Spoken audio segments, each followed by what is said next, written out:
ಒಂದು ದಟ್ಟವಾದ ಅರಣ್ಯವಿತ್ತು. ಎಲ್ಲ ಪ್ರಾಣಿಗಳು ಸಂತೋಷದಿಂದ ಆಟವಾಡುತ್ತಿದ್ದವು. ಅದೇ ಸಮಯದಲ್ಲಿ ಕಾಡಿನ ರಾಜ ಆದ ಸಿಂಹ ಎಲ್ಲ ಪ್ರಾಣಿಗಳನ್ನು ಸಭೆ ಕರೆಯಿತು. ನಾನು ತುಂಬಾ ಹೊಟ್ಟೆ ಹಸ್ಕೊಂಡಿದ್ದೇನೆ. ನನಗೆ ಆಹಾರ ಹುಡುಕಿ ತಂದವರಿಗೆ ಸರಿಯಾದಂತ ತಕ್ಕ ಬಹುಮಾನ ಕೊಡುತ್ತೇನೆ ಎಂದು ಕಾಡಿನ ರಾಜ ಹೇಳಿತು. ಯಾರಾದರೂ ಸರಿ, ನನಗೆ ಆಹಾರವನ್ನು ತಂದುಕೊಟ್ಟವರಿಗೆ ಸರಿಯಾದ ಬಹುಮಾನವನ್ನು ನಾನು ಕೊಡುತ್ತೇನೆ ಮತ್ತು ಅವರಿಗೆ ವಿಶೇಷವಾದ ಸನ್ಮಾನವನ್ನು ಮಾಡುತ್ತೇನೆ ಎಂದು ಸಿಂಹ ಎಲ್ಲ ಪ್ರಾಣಿಗಳಿಗೆ ತಿಳಿಸಿತು. ಅಲ್ಲಿದ್ದಂಥ ಕತ್ತೆ ಯಾರಿಗೂ ತಿಳಿಸದೇನೆ ಸಿಂಹಕ್ಕೆ ಆಹಾರವನ್ನು ತಂದುಕೊಟ್ಟರೆ ನನಗೆ ಸರಿಯಾದ ಬಹುಮಾನ ಸಿಗುತ್ತದೆ ಎಂದು ತಿಳಿದುಕೊಂಡು ಆಹಾರವನ್ನು ಹುಡುಕುತ್ತಾ ಹೋಯಿತು.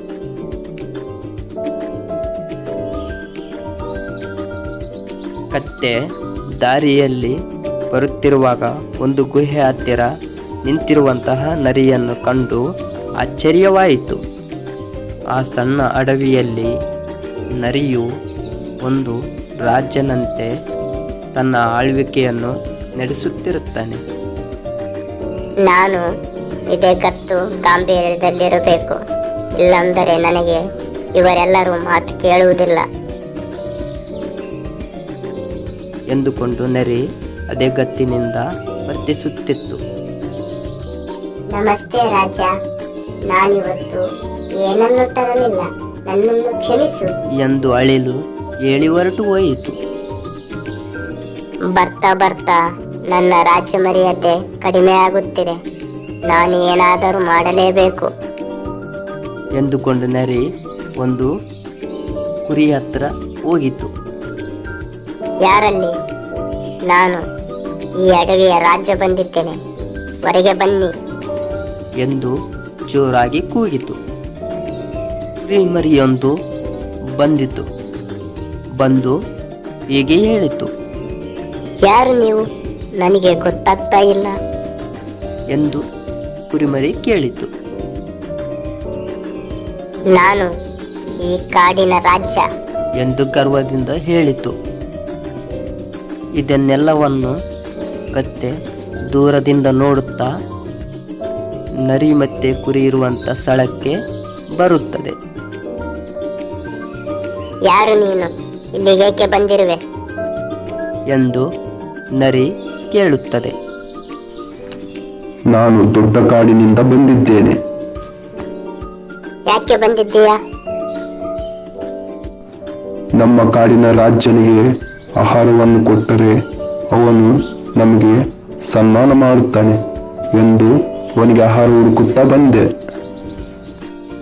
ಸರಿ, ಆಹಾರ ಸಿಕ್ಕಿತೆ? ಈಗ ತಾನೇ ಸಿಕ್ಕಿದೆ ಎಂದು ಕತ್ತೆ ಹೇಳಿತು.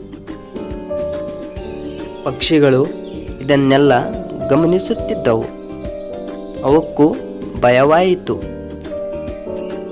ನಾನು ಆದಷ್ಟು ಬೇಗನೆ ತಾಯಿಯಾಗುತ್ತಿದ್ದೇವೆ. ಅವುಗಳನ್ನು ನಾವು ಜೋಪಾನವಾಗಿ ಇಟ್ಟುಕೊಳ್ಳಬೇಕು, ಇಲ್ಲವಾದರೆ ನಮ್ಮ ಮರಿಗಳನ್ನು ಈ ಕತ್ತೆ ಮತ್ತು ನರಿಯು ತೆಗೆದುಕೊಂಡು ಹೋಗುವಂತಹ ಸಂಭವವಿದೆ. ಪಕ್ಷಿ ಆಹಾರ ಹುಡುಕುತ್ತಾ ಹೊರಟು ಹೋಯಿತು. ತದನಂತರ ತನ್ನ ಗೂಡಿಗೆ ವಾಪಸ್ಸು ಮರಳಿ ಬಂದಿತು. ಆಗ ಅವುಗಳ ಮೊಟ್ಟೆಗಳು ಮಾಯವಾಗಿ ಬಿಟ್ಟಿದ್ದವು.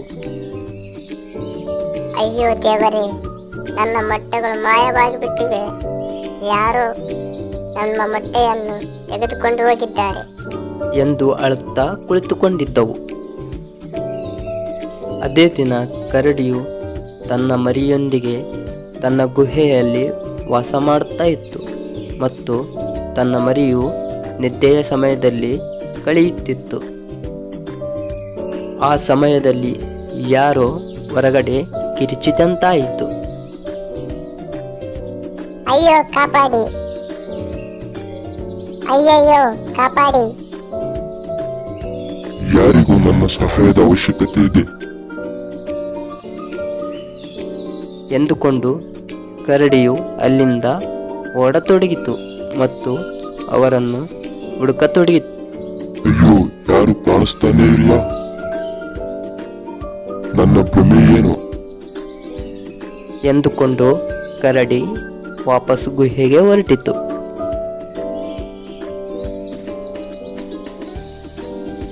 ಮರುದಿನ ಒಂದು ಜಿಂಕೆ ತನ್ನ ಮರಿಯೊಂದಿಗೆ ಒಂದು ಮರದ ಕೆಳಗೆ ಮಲಗಿತ್ತು.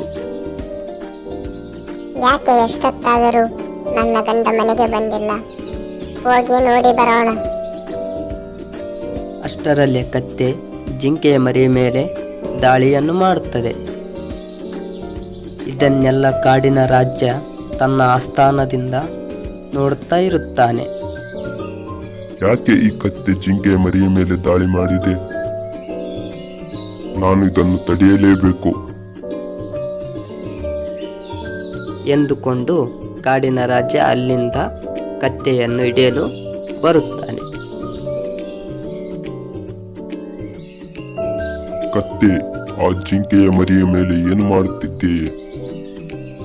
ರಾಜ, ನಿಮಗೆ ಆಹಾರವನ್ನು ತರಲು ಸಿದ್ಧಪಡಿಸುತ್ತಿದ್ದೇನೆ. ನಾನು ಹೇಳಿದ್ದು ನಮ್ಮ ಕಾಡಿನಲ್ಲೆಲ್ಲ, ಬೇರೆ ಒಂದು ಕಾಡಿನಲ್ಲಿ ಇರುವಂತಹ ಪ್ರಾಣಿಗಳನ್ನು ನನಗೆ ಕೊಟ್ಟರೆ ಮಾತ್ರ. ಇಷ್ಟು ದಿನ ನಮ್ಮ ಕಾಡಿನಲ್ಲಿ ಪ್ರಾಣಿ ಪಕ್ಷಿಗಳು ಮಾಯವಾಗುತ್ತಿದ್ದವು. ಇದಕ್ಕೆಲ್ಲ ಕಾರಣ ನೀನೇನು? ನಡೆ, ತೋರಿಸು. ನಾನೊಂದೆಲ್ಲ ಮಹಾರಾಜ, ನನ್ನ ಜೊತೆ ನರಿಯೂ ಇದ್ದಾನೆ. ಇಬ್ಬರು ಸೇರಿ ಮಾಡಿತು. ಕ್ಷಮಿಸಿ ಮಹಾರಾಜರೇ, ನಮ್ಮಿಂದ ತಪ್ಪಾಯಿತು ಎಂದು ಹೇಳುತ್ತಾ ಎಲ್ಲ ಪ್ರಾಣಿಗಳು ಸಂತೋಷದಿಂದ ತಮ್ಮ ತಮ್ಮ ಮರಿಯನ್ನು ಹುಡುಕಿಕೊಂಡು ಕಾಡಿನಲ್ಲಿ ಆರಾಮಾಗಿದ್ದವು.